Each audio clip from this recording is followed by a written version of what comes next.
One day 3 brothers decided to go for Jihad, but they had a sister and they did not want to leave her alone.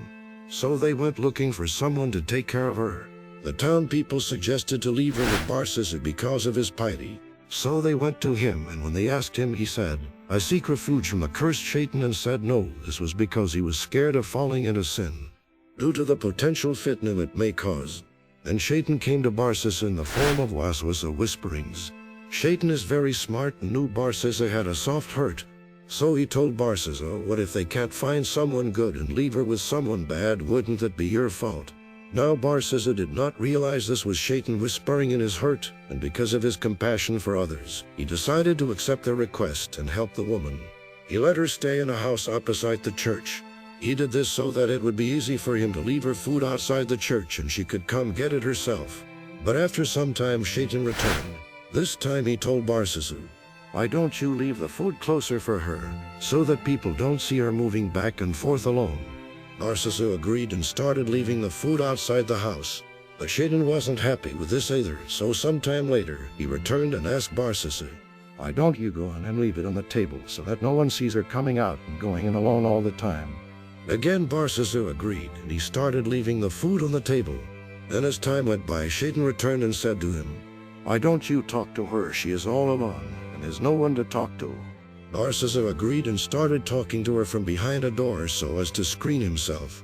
Shaitan asked Barsisa to just go in and talk to her, and finally he, Shaitan, had got the alone in a room. Shaitan had completed the difficult part.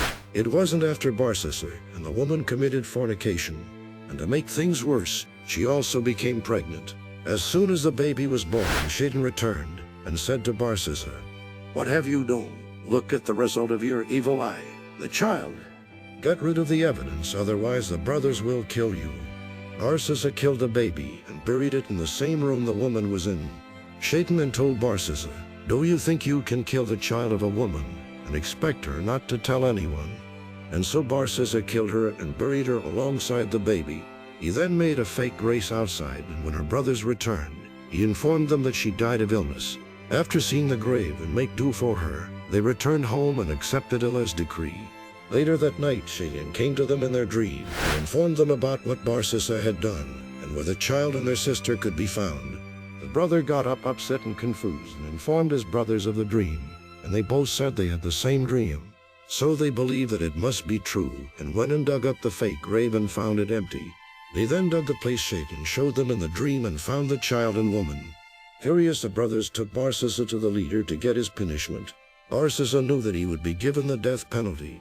Shaitan came to Barsisa again, for the final time this time. This time he revealed himself and told him he was the one whispering the thoughts to him.